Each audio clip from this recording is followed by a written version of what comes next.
नमस्कार, मैं दीपक शर्मा और मेरे YouTube मंच पर आपका स्वागत है। दोस्तों, देश की मीडिया ने, सरकारी मीडिया ने अभी से मोदी जी को 2024 का चुनाव जितवा दिया है, उनके नाम कर दिया है। लेकिन क्या मोदी जी का जीत का रास्ता, जीत का सफर वाकई इतना आसान है? क्या वाकई अभी मोदी के इस जीत के रास्ते में कई कांटे हैं जिनको मोदी हटाने की कोशिश कर रहे हैं, हटा नहीं पा रहे?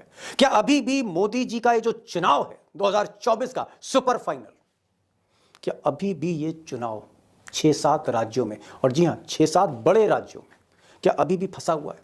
बीजेपी की कई सीटें इन 7 बड़े राज्यों में फंसी हुई है। और क्या यही कारण है कि मोदी जी आजकल, जैसा कि भीतर के कुछ लोग कहते हैं, कुछ बौखलाए हुए हैं अंदर ही अंदर? और मोदी जी की इसी बौखलाहट के चलते देश के एक मुख्यमंत्री, एक सिटिंग चीफ मिनिस्टर को एक विवादास्पद मामले में जेल भेज दिया गया। और एक मुख्यमंत्री जेल की लाइन में खड़ा है और 2 उप मुख्यमंत्री, जिसमें से एक अब पूर्व उप मुख्यमंत्री है, उनको जेल भेजने की कोशिशें और साजिशें की जा रही हैं। और इसी बौखलाहट के चलते पूरे देश ने देखा कैमरे के सामने चंडीगढ़ में मेयर के चुनाव में कैसे नतीजे बदल दिए गए, 20 को 12 कर दिया गया।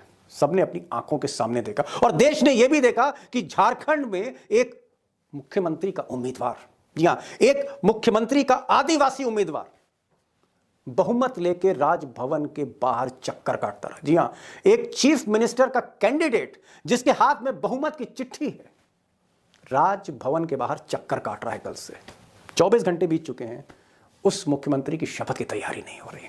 राज्यपाल समय मांग रहे हैं, आप कह सकते हैं गवर्नर टाइम पास कर रहे हैं। क्या ये मोदी की बौखलाहट नहीं है? और दोस्तों, जिस तरह से चुन चुन कर विपक्ष का, जी हां, हर विपक्षी नेता, हर विपक्षी पार्टी का चुन चुन कर जिस तरह से हिसाब किया जा रहा है, उससे क्या हम ये कहेंगे कि मोदी सरकार एक डिक्टेटर मोड में आ गई है, एक तानाशाह के मोड में इस सरकार आ गई है?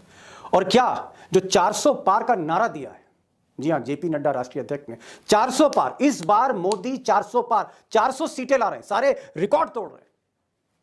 कि ये नारा और जमीनी सच में बहुत अंतर है, जमीन आसमान का अंतर है। और क्या बीजेपी की जो इंटरनल रिपोर्ट्स हैं, इंटरनल सर्वे रिपोर्ट है, वो ये जाहिर करती है कि मुकाबला अभी भी फंसा हुआ है। बीजेपी 250 के आसपास है कहीं पर, या इससे भी नीचे जा सकती है, या इससे ऊपर जाने के लिए मोदी जी को ईडी की मदद से अभी भी कई मुख्यमंत्रियों को जेल भेजना होगा। क्या पूरे विपक्ष को तहस नहस किए बिना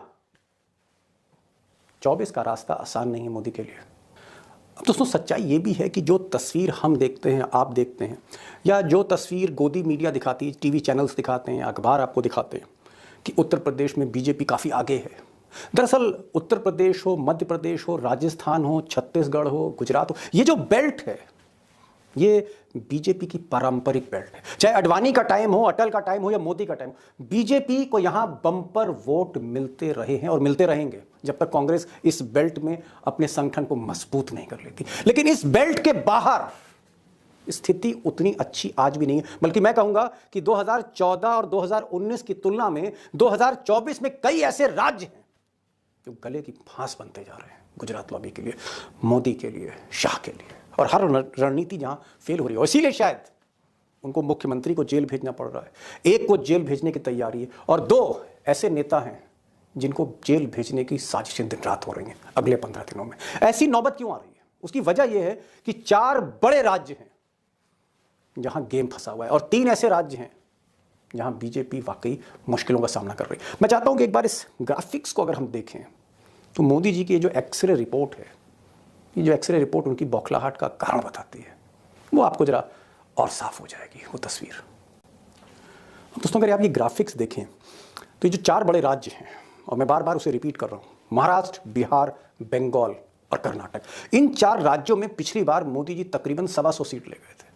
महाराष्ट्र उत्तर प्रदेश के बाद सबसे बड़ा राज्य in terms of Lok Sabha seats, 48 सीटें हैं यहाँ पर। और आज भी महाराष्ट्र की स्थिति अच्छी नहीं है बीजेपी के लिए, क्योंकि जिस तरह का गठबंधन बनाया है उन्होंने, एनसीपी को तोड़ के, शिवसेना को तोड़ के, अजीत पवार को लाके, या फिर प्रफुल्ल पटेल, छगन भुजबल जैसे आप कह सकते हैं भ्रष्टाचारी, या भ्रष्टाचारी जिन पर भ्रष्टाचार के आरोप है, ऐसे लोगों के साथ जो कुनबा तैयार किया, या एकनाथ शिंदे, या वो लोग शिवसेना के जिन पर ईडी की जांचें थी, सीबीआई की फाइलें खुली थी, इनकम टैक्स के छापे पड़ रहे थे, ऐसे दागी लोगों को अपने कुनबे में बीजेपी ले आई और सरकार भी बना ली। लेकिन हकीकत यह है कि आज भी शरद पवार, उद्धव ठाकरे को मोदी जी तोड़ नहीं पाए। और जिस तरह का समीकरण बन रहा है महाविकास अघाड़ी का, फाइट आज भी मोदी जी के लिए बहुत टफ है महाराष्ट्र में। तो ये महाराष्ट्र की स्थिति है जहां पर मोदी परेशान है और फिर एक अगला ऑपरेशन उन्होंने शुरू किया है जहां शरद पवार के ग्रैंडसन को फिर से ईडी के चक्रव्यूह में फंसाया जा रहा है। बहरहाल बिहार अगर आते हैं, बिहार में मोदी को बार बार जो इंटरनल रिपोर्ट्स आ रही थी, ऐसा लग रहा था कि पिछली बार की तरह 39 सीट्स अब की आनी नहीं है, ये सीट और कम हो सकती है। और शायद इसीलिए नीतीश पे डोरे डाले गए और नीतीश के साथ समझौता किया गया। नीतीश को मोदी जी ले भी आए, लेकिन यहां पर नीतीश की इमेज जो है वो बूमरैंग कर गई। पहली बार नीतीश कुमार, पलटू राम नहीं है, आज की तारीख में नीतीश कुमार इस देश की सियासत के सबसे बड़े कार्टून बन गए। जितने कार्टून उनके बने हैं पिछले 10 दिनों में किसी नेता के कभी नहीं बने होंगे। तो नीतीश कुमार पूरी तरह से डिस्क्रेडिट होते जा रहे हैं और ऐसी स्थिति में मोदी जी को लग रहा है कि दांव गलत हो गया, ये बूमरैंग कर गया। बंगाल की अगर आप स्थिति देखें, भले ही ममता और कांग्रेस के बीच में कहीं ना कहीं अभी भी एक आप कह सकते हैं संघर्ष की स्थिति है, लेकिन हकीकत यह है कि ममता पहले से ज़्यादा मजबूत हुई हैं और बीजेपी अपनी ज़मीन बना नहीं पा रही। ज़्यादातर विधायक जो तोड़ के लाए थे या मंत्री जो थे तोड़ के लाए थे टीएमसी से बीजेपी के पाले में, 90% बीजेपी के विधायक उम्मीदवार वापस लौट गए ममता के साथ। आज की तारीख में कोई बड़ा नेता बीजेपी के साथ चलना नहीं चाहता बंगाल में। तो बंगाल फंसा है जहाँ पिछली बार 18 सीटें थी। और कर्नाटक में सारा खेल जो है, सारी जो बिसात बिछाई है चाणक्य ने, उसको बिखेरने में ये आदमी बहुत आगे आ गया है। जी हाँ, नाम नोट करिए, DK शिवा कुमार। असली चाणक्य लोग कहते हैं कि दक्षिण भारत में ये असली चाणक्य हैं, जहां मोदी जी के चाणक्य इनसे बार बार हार रहे हैं। तेलंगाना इस आदमी ने जितवाया, कर्नाटक इस आदमी ने जितवाया और अब ये आदमी लोकसभा की तैयारी कर रहा है कर्नाटक और तेलंगाना में। और शायद इसीलिए इस आदमी की फाइल खोल दी है गुजरात लॉबी ने, DK शिव कुमार, कि लोकसभा चुनाव से पहले इसको फिर से अंदर करना है, फिर से जेल की राह दिखानी जो हेमंत सोरेन को दिखाई गई थी। तो ये कर्नाटक की स्थिति है और देखते हैं कि DK शिव कुमार अगर सर्वाइव करते हैं तो कर्नाटक में एक बड़ा चैलेंज मोदी जी को देंगे। तो दोस्तों ये 4 राज्य आपको देखने थे, 4 big states after UP. Maharashtra है, बिहार है, बंगाल है, कर्नाटक है। 158 सीटें हैं जिसमें पिछली बार 2019 में मोदी जी 124 सीट जीत कर ले गए थे।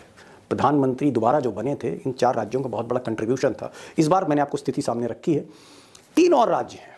ये राज्य महाराष्ट्र और बंगाल जैसे बड़े तो नहीं हैं, लेकिन कहीं ना कहीं फैसले में इन राज्यों की भी भूमिका रहती है और खासकर बीजेपी की जीत में। ये 3 राज्य हैं, असम, झारखंड और तेलंगाना।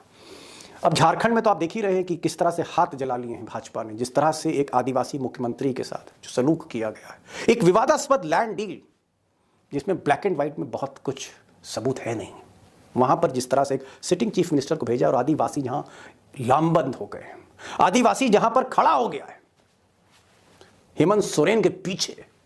मोदी जी के लिए एक मुश्किल दौर होगा। झारखंड में 14 सीटें हैं, पिछली बार 12 ले गए थे। असम ऐसा लग रहा था कि जब से हेमंत बिस्व शर्मा कांग्रेस छोड़कर बीजेपी में आए थे, असम कहीं ना कहीं एक तरह से पूरे नॉर्थ ईस्ट को हेमंत बिस्व शर्मा रिवाइव कर रहे थे बीजेपी के लिए। लेकिन जब से राहुल गांधी की यात्रा निकली और उसके बाद राहुल गांधी और हेमंत बिस्व शर्मा के बीच में नोकझोंक हुई और जिस तरह से हेमंत बिस्व शर्मा बौखला गए, FIR की बात करने लगे, उसके बाद से असम की सिचुएशन इतनी बेहतर नहीं है बीजेपी के लिए जो 6 महीने पहले लग रही थी। असम एक क्वेश्चन मार्क में है बीजेपी के लिए। 9 सीटें पिछली बार मिली। और तेलंगाना जहां बीजेपी की काफ़ी समय से निगाहें थी, नज़र थी, और जब से हैदराबाद कॉरपोरेशन के चुनाव में बीजेपी ने अच्छे रिजल्ट दिए थे, मोदी और शाह को लग रहा था कि तेलंगाना हाथ में आ रहा है। लेकिन हो उल्टा गया, बीजेपी तीसरे नंबर पे आ गई और कांग्रेस के हाथ में ये स्टेट चला गया। 17 सीटें तेलंगाना में, 17 लोकसभा सीट, 4 सीटें जीती थी बीजेपी ने पिछली बार। इस बार का टारगेट 8 है, 8 सीट्स। अब 4 में 4 आती हैं पिछली बार की तरह या 2 आती हैं, कहना मुश्किल है, क्योंकि यहां पर DK शिव कुमार, जी हाँ, साउथ इंडिया के चाणक्य, कांग्रेस के चाणक्य साउथ इंडिया के, दक्षिण भारत के, वो कुंडली मार के बैठे हैं तेलंगाना में। और तेलंगाना में इस वक्त कांग्रेस की सरकार है। तो ये जो 3 राज्य हैं, 45 सीटें हैं, 25 सीटें, 25 सीटें पिछली बार जीती थी। इस पर भी एक बड़ा क्वेश्चन मार्क है। यानी जो इंटरनल रिपोर्ट है, जो ज़मीनी सच्चाई है, वो मोदी जी को कहीं ना कहीं बेचैन कर रही है। तो दोस्तों बड़ा सवाल ये है कि क्या मोदी जी 2024 का सुपर फाइनल आसानी से जीत रहे हैं, या अभी भी राह में कई कांटे हैं और इन कांटों को हर कीमत पर मोदी को निकालना होगा और इसीलिए उनको मजबूर होकर चुनाव से 15 दिन पहले, ऐलान से 15 दिन पहले उन्हें ईडी की मदद लेनी पड़ रही है, साजिशें रचनी पड़ रही है, मुख्यमंत्रियों को जेल भेजना पड़ रहा है। ऐसी नौबत आ रही है। ऐसी क्यों आ रही नौबत? कि गेम कहीं ना कहीं भीतर से जो एक्सरे है वो रिपोर्ट कहती है कि मैच अभी भी फंसा हुआ है। और क्यों फंसा हुआ है? मुझे लगता है एक बड़ा सवाल है जो एक पिक्चर क्लियर करेगा कि इसका जवाब सामने आता है। और इस जवाब के लिए अभी हाल फिलहाल महाराष्ट्र का दौरा करके